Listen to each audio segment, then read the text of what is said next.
Assalamualaikum warahmatullahi wabarakatuh.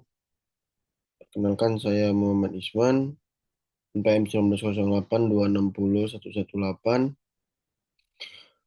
ingin mempresentasikan tentang mind map saya untuk blog eh, urologi. Jadi saya di sini membawakan urolithiasis. Jadi untuk definisinya urolithiasis ini adalah kondisi terbentuknya batu pada saluran kemih termasuk ginjal atau nefrolithiasis, ureter itu ureterolithiasis, kandung kemih itu cistolithiasis, atau uretra yaitu ureterolithiasis. Batu ini terbentuk akibat presitipat- presipitasi mineral dalam urin yang mengendap dan membentuk kristal. Untuk epidemiologinya, urolithiasis lebih sering terjadi pada pria dibandingkan wanita dengan puncak insidensi antara usia 30 sampai 50 tahun dengan faktor risiko yaitu dehidrasi, pola makan tinggi, protein dan garam, serta riwayat keluarga dengan penyakit batu ginjal. Untuk etiologi tersendiri, jadi ada beberapa faktor. Ada faktor metabolik, yaitu hiperoksaluria, hiperkalsiuria, dan hiperurikosuria. Ada faktor diet, itu konsumsi protein hewani tinggi, asupan cairan darah rendah, faktor genetik, riwayat keluarga dengan urolithiasis, dan infeksi saluran kemih kronis yaitu bakteri urease positif seperti Proteus sp yang meningkatkan alkalinitas urin.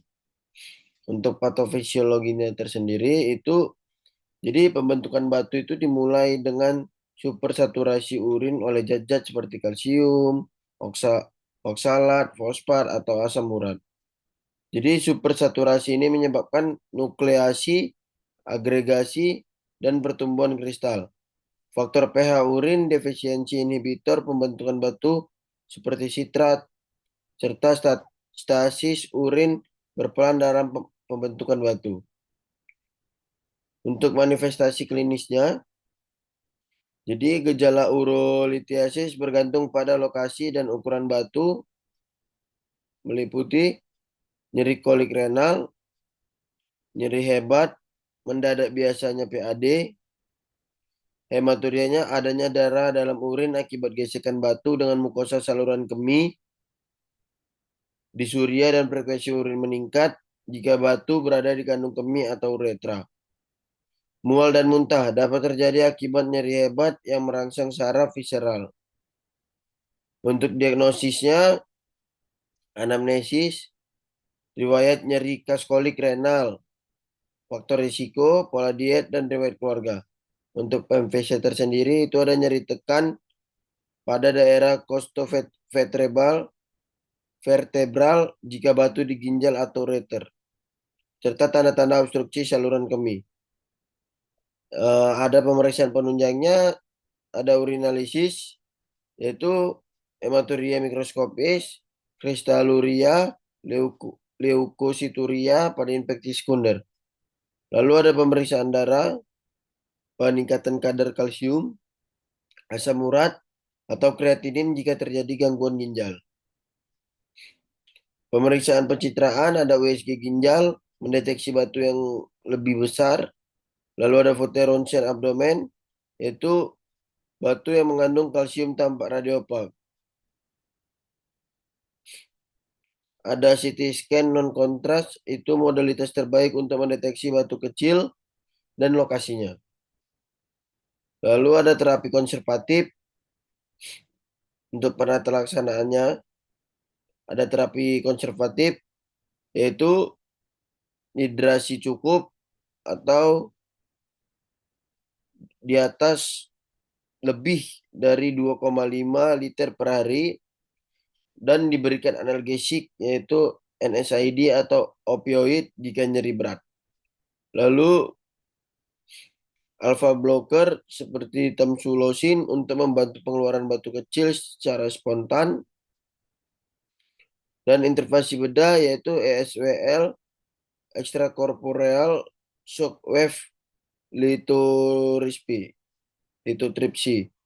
yaitu batu di bawah 2 cm tanpa obstruksi berat. Ada ureteroskopi, yaitu batu di ureter distal yang tidak bisa keluar sendiri. Lalu PCNL atau percutaneous nephrolithotomy, yaitu batu ginjal besar lebih dari 2 cm atau kompleks. Lalu ada bedah terbuka, jarang digunakan hanya untuk kasus batu sangat besar atau komplikasi berat.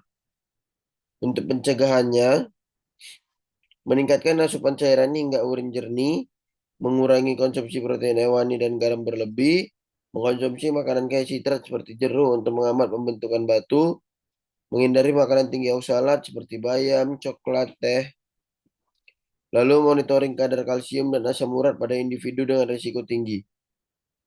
Untuk komplikasinya,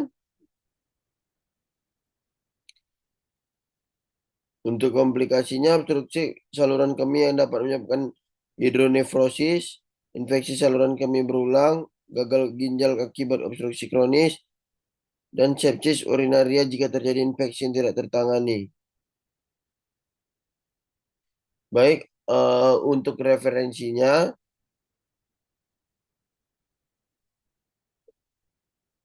ada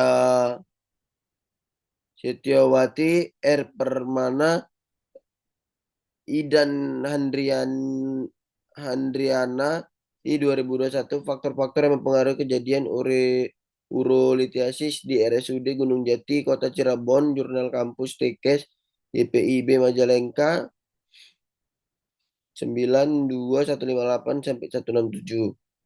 Lalu ada Silalai MK 2020, faktor yang berhubungan dengan kejadian penyakit batu saluran kemih di poliurologi RSAU Dr. S. Nawan Antariksa, Jurnal Ilmiah Kesehatan 12.205 sampai 212, https doi.org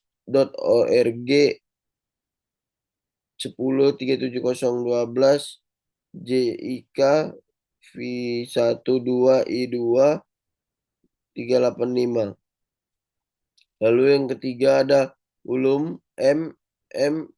Mujito dan Sunarno I 2022, Factors that can affect the occurrence of urinary stone, JOSAR, atau Journal of Student Academic Research 81 113 sampai 127, https doi.org 10.35457 josar.v8i1.2129. Itu saja yang saya sampaikan. Bila ada salah kata, saya mohon maaf. Wassalamualaikum warahmatullahi wabarakatuh.